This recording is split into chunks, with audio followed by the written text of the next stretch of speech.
नमस्कार दोस्तों, सोमवती अमावस्या पर करें इस कथा का पाठ, मिलेगा सौभाग्य का वरदान। पितरों की पूजा और तर्पण के लिए विशेष है। ज्योतिष शास्त्र में इस दिन को लेकर कई सारे नियम बताए गए हैं, जिनको करने से जीवन में खुशहाली आती है। इन्हीं नियम में से एक सोमवती अमावस्या व्रत कथा भी है।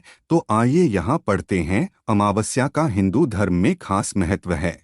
सोमवार को पड़ने की वजह से इस अमावस्या को सोमवती अमावस्या के नाम से जाना जाता है। इस दौरान पितरों की पूजा होती है। जो लोग इस दिन उपवास रखते हैं और इसकी व्रत कथा की महिमा का गुणगान करते हैं, उन्हें सौभाग्य का वरदान मिलता है। तो आइए यहाँ सोमवती अमावस्या व्रत कथा का पाठ करते हैं। सोमवती अमावस्या व्रत कथा की महिमा। एक समय की बात है, एक साहूकार था जिसकी एक बेटी और 7 बेटे थे। उनके सभी बेटों का विवाह हो चुका था, जबकि बेटी अविवाहित थी। इस बात से साहूकार और उसकी पत्नी बेहद परेशान थे। साहूकार एक साधु का भक्त था, जो अक्सर भिक्षा लेने और उन्हें आशीर्वाद देने के लिए उनके घर आता था। साहूकार की पत्नी ने देखा कि साधु ने उनकी सभी बहुओं को समृद्ध जीवन का आशीर्वाद दिया, लेकिन उन्होंने कभी उनकी बेटी को आशीर्वाद नहीं दिया। इसके बारे में जब उन्होंने साधु से पूछा तो वे बिना कुछ कहे वहां से चले गए। इससे साहूकार की पत्नी का शक और बढ़ गया।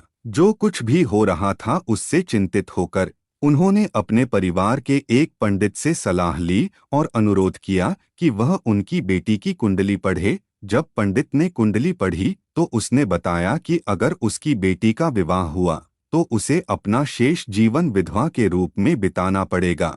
हालांकि पंडित ने कहा कि अगर उसकी बेटी द्वीप पर रहने वाली एक विशेष धोबिन से सिंदूर ले और उसके बाद सोमवती अमावस्या का व्रत रखे तो इससे उसका भाग्य बदल सकता है। साहूकार की बेटी अपने एक भाई के साथ समुद्र तट की ओर चल पड़ी और समुद्र पार करने के तरीकों की तलाश करने लगी। उस दौरान उसने देखा कि वहां एक गिद्ध का घोंसला था, जहां पर कुछ गिद्ध रह रहे थे, और एक सांप पेड़ पर चढ़ गया और मादा गिद्ध द्वारा दिए गए सभी अंडों को खा गया, जबकि अन्य गिद्ध भोजन की तलाश में थे। सांप के इस नियमित व्यवहार से गिद्ध का परिवार तबाह हो गया था। इसके बाद लड़की ने खतरे को देखा और सांप को मार डाला और गिद्धों को उस परेशानी से मुक्त कर दिया। इससे गिद्ध बहुत खुश हुए और समुद्र पार करने और द्वीप पर पहुंचने में उनकी सहायता की। जब साहूकार की बेटी आई तो उसने छिपकर धोबिन की सेवा की, जिससे धोबिन बहुत प्रसन्न हुई। एक बार जब धोबिन को उसके अच्छे काम के बारे में पता चला